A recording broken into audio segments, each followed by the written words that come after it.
नमस्कार शिक्षक साथियों, एक बार फिर से स्वागत है आपका चैनल चर्चा विद मी में। साथियों, जो परिषदीय विद्यालयों में कंपोजिट ग्रांट की धनराशि है उसको कहां और कितना कैसे खर्च करना है उसके संबंध में विस्तृत शासनादेश जारी हुआ है। आज के इस वीडियो में हम इसी बिंदु पर चर्चा करेंगे कि कंपोजिट ग्रांट का किस प्रकार से कहां इस्तेमाल करना है। तो सबसे पहले देखिए, जो ये पत्र है वो महानिदेशक महोदय ने प्रेषित किया हुआ है और ये संबोधित है समस्त जिला के जिला बेसिक शिक्षा अधिकारी महोदय को। और इसका विषय है 2022-23 में परिषदीय प्राथमिक विद्यालय, उच्च प्राथमिक विद्यालय, कंपोजिट विद्यालयों में कंपोजिट ग्रांट हेतु बजट निर्देश के संबंध में। अर्थात जो परिषदीय विद्यालय हैं, कंपोजिट है, उच्च है, प्राथमिक है और प्राथमिक विद्यालय हैं, इन सारे विद्यालयों में जो कंपोजिट ग्रांट आया हुआ है उसके निर्देशन के संबंध में धनराशि का उपभोग करने के संबंध में निम्नवत निर्देश निर्गत किए जाते हैं। निपुण भारत के लोगों की पेंटिंग कार्य हेतु विद्यालय भवन की ऐसी दीवार का चयन किया जाए जो जन सामान्य हेतु प्रथम दृष्टया दृश्यमान हो। ठीक है। लोगों की पेंटिंग की माप 45 सेमी चौड़ा एवं 60 सेमी ऊंचे आयताकार आकार में होगी। कहने का तात्पर्य कि निपुण भारत के लोगों की पेंटिंग, निपुण भारत का जो लोगो है उसकी पेंटिंग आपको विद्यालय के ऐसे भाग में करानी है जहाँ पे आम जन अर्थात जो अभिभावक है या गांव का कोई सदस्य है उसको आसानी से वो देख सके।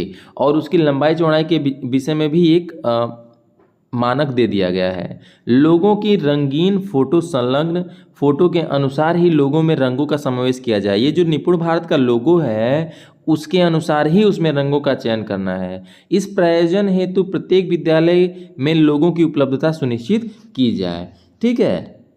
प्रत्येक विद्यालय में भवन की दीवार पर कंपोजिट स्कूल ग्रांट के मद में उपलब्ध एवं व्यय होने वाली धनराशि का वर्षवार एवं मदवार विवरण पेंट कराया जाए।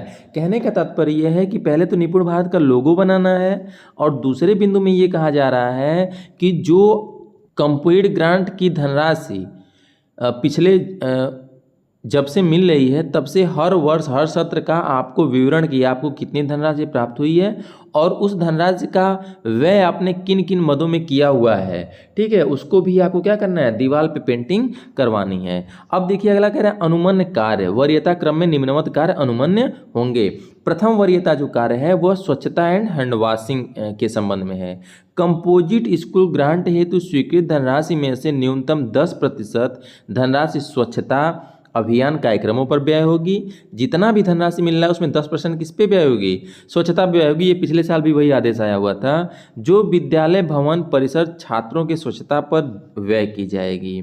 यह भी सुनिश्चित किया जाएगा कि विद्यालय में स्वच्छता सामग्री यथा टॉयलेट क्लीनर, फिनाइल, साबुन, चूना, झाड़ू, dusting cloth, nail cutter, hand wash, sanitiser इत्यादि अनिवार्य रूप से वर्ष पर्यंत आवश्यकता अनुसार उपलब्ध रहे। ये जितनी चीज़ें बता रहा है, साबुन, फिनाइल, टॉयलेट क्लीनर, झाड़ू, dusting cloth, nail cutter, hand wash, ये सैनिटाइजर, ये जितनी भी चीज़ें हैं वो आपको लेनी है और इतनी मात्रा में लेनी है कि पूरे साल यह क्या हो जाए, उपलब्ध रहे विद्यालय में। जिन विद्यालयों में छात्र छात्राओं की संख्या के अनुरूप मल्टीपल हैंड वॉशिंग सिस्टम की व्यवस्था किन्हीं कारणों से अभी तक नहीं हो सकी है अथवा जहां मल्टीपल हैंड वॉशिंग सिस्टम में छात्र छात्राओं की संख्या के अनुरूप टोटियां नहीं स्थापित हैं, वहां मल्टीपल हैंड वॉशिंग सिस्टम की व्यवस्था पर्याप्त टोटियों की व्यवस्था सुनिश्चित की जानी है। इस व्यवस्था की क्रियाशीलता के लिए रनिंग वाटर की सुविधा अनिवार्य रूप से सुनिश्चित की जानी है। विद्यालय के ऐसे शौचालय मूत्रालय जो छोटी छोटी मरम्मत, छोटे छोटे कार्य यथा शौचालय सीट, यूरिनल पॉट में टूट फूट, लीचपिट निर्मित न होने अथवा कम गहरा होने आदि के कारण अक्रियाशील है, उनमें उक्त कार्यों को कराकर उन्हें क्रियाशील कराया जाएगा। यदि शौचालय में टाइलीकरण का कार्य नहीं हुआ है तो उसे अनिवार्य रूप से पूर्ण करा लिया जाए। जो शौचालय और मल्टीपल हैंड वॉश की यहाँ पे बात करी जा रही है, यूरिनल की बात करी जा रही है कि यदि आपके विद्यालय में मल्टीपल हैंड वॉश की सिस्टम नहीं है तो वहाँ पे आप इस पे ध्यान दे सकते हैं इस कंपोजिट ग्रांट से, अथवा यदि टोटियों की संख्या कम है तो आप उसमें लगवा सकते हैं। एक चीज़ ध्यान देंगे, मुझे यहाँ पे एक उदाहरण दिखाई दे रहा है। मेरे एक अध्यापक मित्र थे, उन्होंने एक बार चर्चा करी थी कि उनके विद्यालय में शौचालय और यूरिनल के साथ ही जो मल्टीपल हैंड वॉशिंग की व्यवस्था है वो कायाकल्प के द्वारा प्रधान महोदय के द्वारा कराई जा रही है, लेकिन वह कार्य अभी ठप है, रुका हुआ है कार्य। तो इस पे ध्यान देंगे कि अगर कार्य आधा हो चुका है या आधा से कम या आधे से अधिक हो चुका है तो उसमें किसी भी हालत में आप उसमें हाथ नहीं लगाएंगे, क्योंकि वो जो कार्य शुरू हुआ है वो ख़त्म होगा। थोड़ा सा उसमें अवरोध उत्पन्न किसी कारण या बजट या अन्य कारण से हुआ होगा, लेकिन वह कार्य शुरू हुआ है तो संपन्न होगा। उसमें अगर आप लगाएंगे तो वह एक ही मद का 2 बार उपयोग होगा और एक ही कार्य के लिए 2 मद का इस्तेमाल आप नहीं कर सकते हैं। ठीक है, इस चीज़ को ध्यान देंगे कि अब जब आप अपने विवरण का व्यय का विवरण लिखेंगे तो उसमें दिखाएंगे ना कि मैंने मल्टीपल हैंड वाश का निर्माण कराया और प्रधान जी भी वो कार्य करा रहे हैं और निसंदेह वो कराएंगे, तो वो कहीं ना कहीं आपके लिए समस्या उत्पन्न करेगी। तो इस चीज़ को, छोटी छोटी चीज़ों को आप ध्यान देंगे। ठीक है, कोई भी कार्य कराने से पहले छोटी मुरम्मत आप करा सकते हैं, लेकिन आप ये कहें कि आधा काम हो गया आधा बाकी है तो उसको मैं करा लूँ, नहीं। वो प्रधान जी से आप संतुष्ट हो लें, प्रधान जरूर आपसे कह रहे हो कि मेरे यहाँ काम आप कहेंगे कि नहीं हो रहा है तो वो कहेंगे कि हाँ कुछ समय के लिए रुका हुआ लेकिन काम होगा। ठीक है, आगे कह रहा है द्वितीय वरीयता शुद्ध पेयजल। हैंडपंप समर्सिबल पंप के पास पक्का प्लेटफॉर्म एवं सोख्ता गड्ढा का निर्माण अनिवार्य रूप से कराया जाएगा ताकि हैंडपंप के आसपास जल भराव न हो सके तथा साफ सफाई बनी रहे।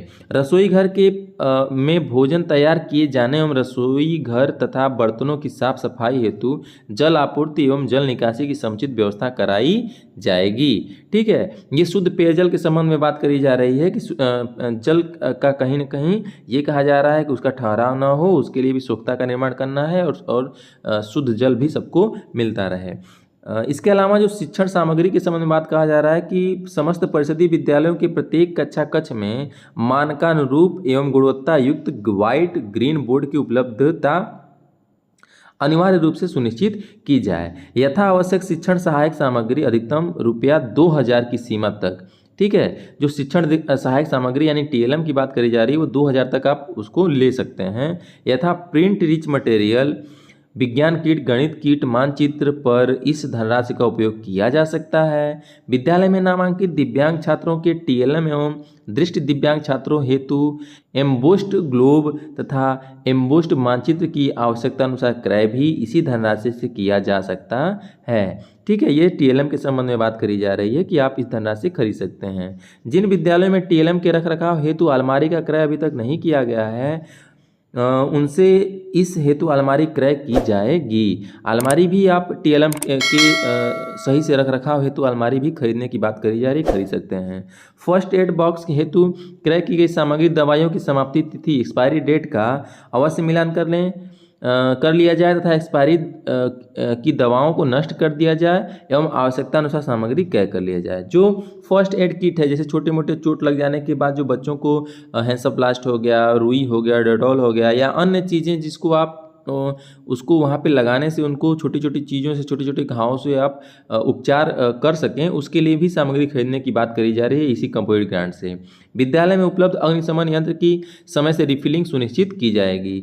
विद्यालय के अक्रियाशील विद्युत उपकरण यथा LED, ट्यूबलाइट, पंखे, स्विच आदि को ठीक कराने अथवा उसके बदलने का कार्य कराया जाएगा।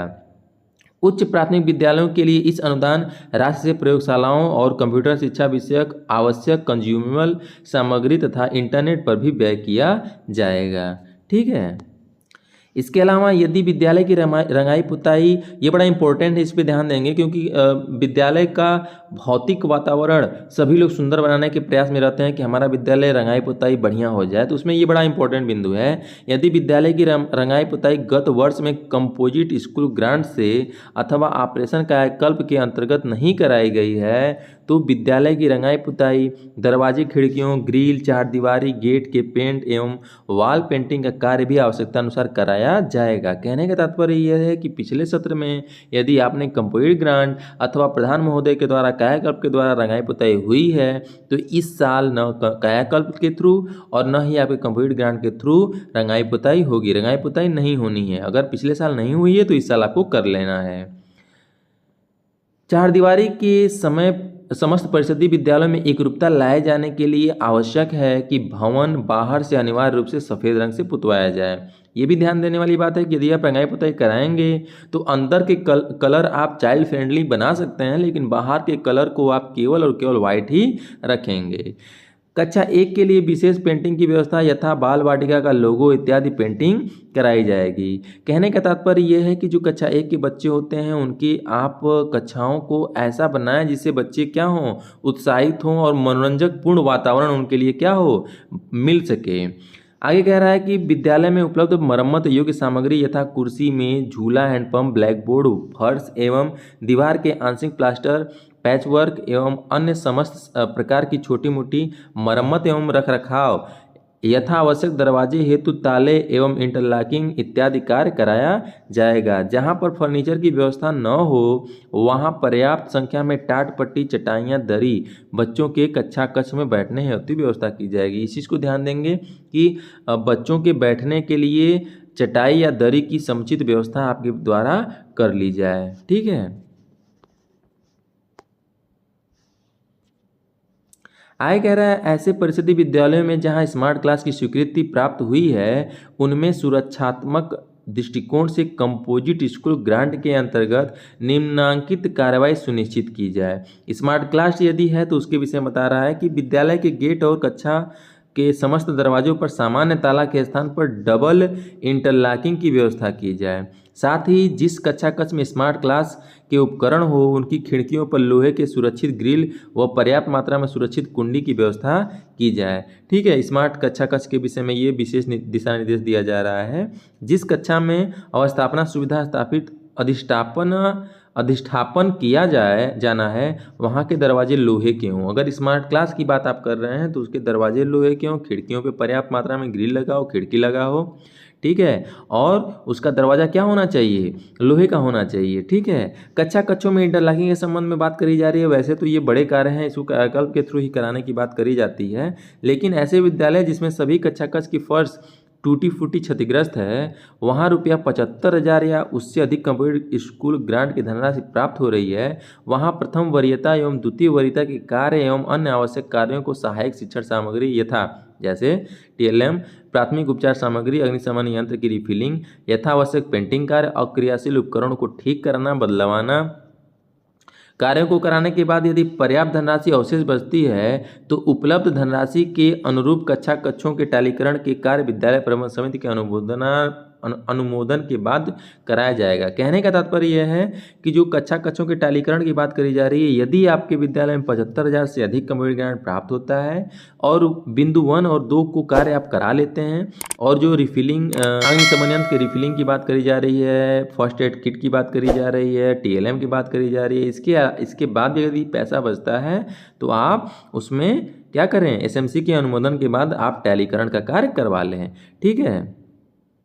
तो ये कुछ ऐसे महत्वपूर्ण बिंदु रहे हैं जो आपके जो कंप्यूटर ग्रांट की धनराशि को व्यय करने में सहायक होंगे और बहुत ही सावधानी से आपको कंप्यूटर ग्रांट की धनराशि व्यय करने की बात कही जा रही है इसमें। ठीक है। इसके अलावा यदि कोई बिंदु आपको लगता है कंप्यूटर ग्रांट के व्यय में इंपॉर्टेंट है, महत्वपूर्ण है, तो उसको कमेंट बॉक्स में लिख के जरूर बताएं। ठीक है। मिलते हैं अगले वीडियो में, तब तक के लिए नमस्कार शिक्षक साथियों।